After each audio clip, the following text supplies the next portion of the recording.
Hey guys, welcome back. In this video, I want us to talk about the if node in n8n. So to get started, the if node lets you branch your workflow based on conditions. So the workflow may go one way if it is true or go another way if it is false. So as you can see at my workflow here, you can see that I have a manual trigger. And then after that, I have Airtable where I'm getting my data. And then I pass my data inside the if node. And then what comes there, if it is true or if it evaluates to true, then it goes to my spreadsheet node. Okay, so with this basic workflow, we're going to learn a lot about the if node. So let's get started. First of all, let's start by looking at let's recreate this. So what I did here was to first of all start with a manual trigger. So what I'm going to do is I'm going to delete this, bring this here, and then I have a manual trigger, and then I want to connect to Airtable. So I'm going to connect to Airtable. What I want is to search my records. I have already connected to Airtable here. If you want to learn more on how you can connect to Airtable, then check out my other videos. Here I'm going to go to expense tracker, which is my my table or base, um, my base. What that is what is called in Airtable. So inside that base, I have this table called the transactions. So I'm just going to return everything. So let's test here. You can see it returns 34 items, and these are records inside my table. So this is going to be important when we now connect this with the if node. So to connect with the if node, I'm going to search if here, and from the description, you can see it says route or route items to different branches, true or false. So I'm going to take the if node here, and now I have to make my evaluation. So I have to select what condition I want. In my records, there is a folder, or there is a column called category. So I'm just going to take this, and as you can see, this is a string. Now when we come here, we can see everything that is allowed when we are using or when we are doing comparisons of a string. So we can check things if, let's say, if a certain word exists in that string, if it doesn't exist, if it is empty, if it's not empty, if it's equal to a certain thing, which we are going to use in our first comparison, if it's not equal to, if it contains, if it does not contain, if it starts with, if it doesn't start with. So all these things you can also do regex matching.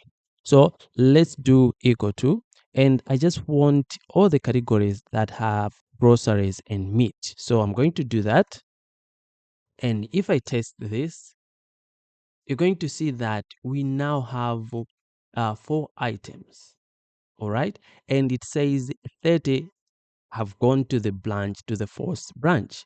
So that's where you can see now the power of this. So what we can do is, and now since we have that, we can now connect this to another node. Like in my case, I am writing these records to a spreadsheet. And if maybe later I can try to send these via an email as an attachment, or just to summarize it in a report and all that. But you can also say, okay, if the items tend to be false, then I want to do something else. So you can see there are 30 items which did not evaluate to true, and you can use them for something else. So there is another thing that you can do here. Let's say we are dealing with numbers, and we can I'll use this. So I've just add another condition here, and I'll say if amount. So let's just say amount. And since this is a number, we are going to say if it, and you these are all the things that you can do when you have a number. We are going to say if it's greater than 10,000. Okay, and here you can see we have end. That means this should evaluate to true, and this should also evaluate to true. That's only when the whole thing is going to evaluate to true. It will only take records that have a category of groceries and meat, and then they also have an amount greater than 10,000. So if we do this, it has to be less, I'm thinking, but we still have 4 items, and if we can see here, we can see that the amount, not the converted amount, but this one is greater than 10,000.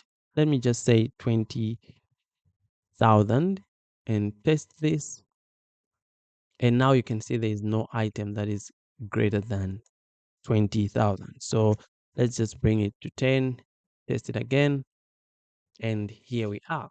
We can add as many conditions as possible, as much as we want. And here it's also an and condition, so we can say uh, give us those that of the date. Maybe we only if you can see here, we have those which are within uh 26th of this month, and this one is on the 29th. So let's say I only want those that are of the 29th, which is the current day. I'm just going to say the date is equal to, so we are going to go date and time and say is equal to, and here you can see it is given as a date evaluation. So I'm just going to say on the 29th, and if I do this, let's test it, and you can see this is something that is on the 29th. And that's how you use the if node. And finally, as a bonus, I can connect this to a spreadsheet, Google Sheet. And let's say I already have a spreadsheet, so I just want to append a row in the spreadsheet. And here I have to choose a list. So I have a list called expenses. And from the list, I want to use sheet 1. I can create another sheet if I want, but then I can just do the mapping. So this is the description. So my spreadsheet, the one I have already created this. And if you want to know how you can connect with Google Sheets, then I also have another video where I talk about that. But then I will use the description here, and then the amount. Okay, the date, let's map it to this, and then the amount. All right, and if I test this, it should create this inside the database. So this has executed, and if I go to my spreadsheet, I'll find that this has been created in the Google Sheets. So that's all about the if node. I wanted this video to be shorter, but unfortunately it has gone for a long time. But in another video, I'll talk about the switch node, and if you want to learn more about n8n, then check my other videos as well. Thank you.